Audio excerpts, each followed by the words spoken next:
สูงพอสมควรเนาะแบนเลยจะขึ้นเจ็บเลย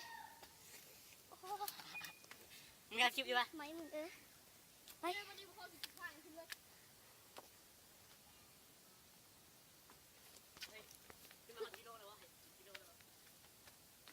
สูงนี่เลย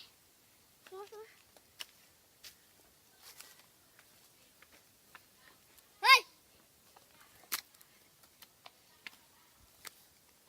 สูงเรื่องอย่างที่กูไว้ยินสมแบนเลย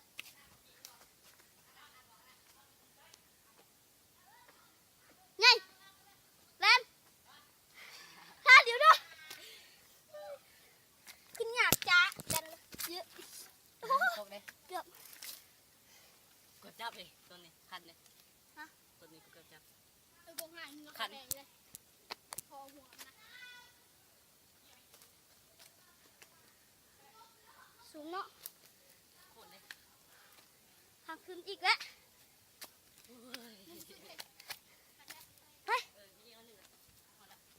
สีขึ้นจำเลยฮะผมขอเลยไปเชียวไปท่าเดียวนะแม่แล้วจึงถ่ายเนาะ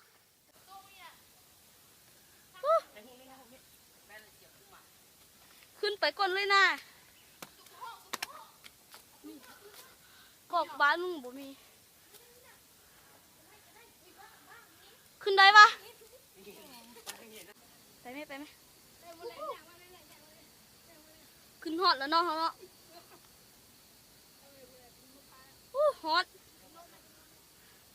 โคตรเสียวเลยแบนเลยกูเสียวตอนลง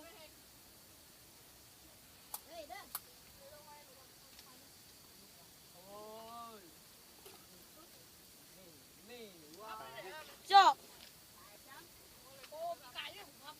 ถ่ายคลิปป่ะครับนึกเอามึงกะบุกเกิดอีกแบนผักเขาโคตรเขาพูดสิกับโคตรน้ำ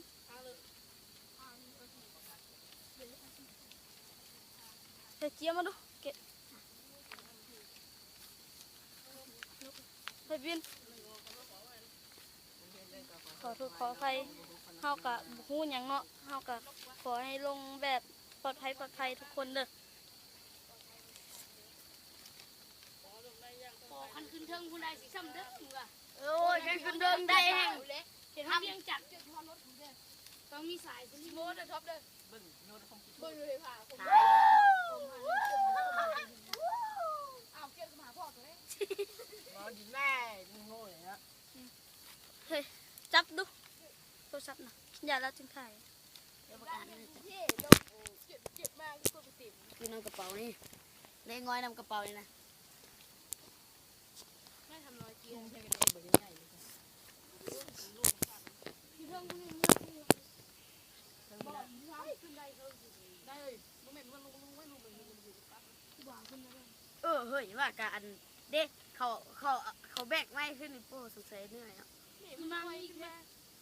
มันจะจ้ำ เพิ่มดีกว่าเล็กขึ้นดีกว่าบ่อยเงินอย่างมัน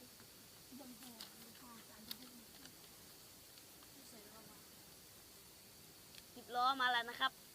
เฮ้ยบอกว่าจะทำเฮ้ยเอาสไนเปอร์มาส่งว่าบ่ย่างไปยังไวกว่าแบนชิรถยังคุ้นเลยเนาะคือตักทีน้อยคือมุดเด็ดว่าเห็นไหมเราสิบอยเลยที่เดือดว้าวอะไรเนี่ยรถจักรตุ้มมดเลยรถจักรอะบัดลงไป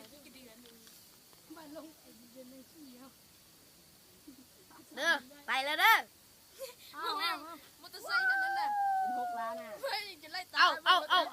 เป็นไปใหญ่เศร้าเลยมุกไรว่าไปไกลเจ้ามัน6 มึ ล้าง น งามเนี่ยได้ ดันมันเลยเนี่ยเอาเอ้ยมินโมซี่กันเลยมึงไปทางหัวนี่รถจักรคันนึงหลังมินโมได้บ่ปืมกูบางกระแตเลยโอ้ยเบิ่งภาพขอเซ็งให้ได้เด้อทุกคนเด้อ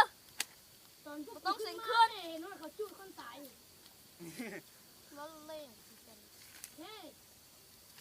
ที่เถอะได้ที่เถอะได้ได้ทั้งลมอันหันว่า พี่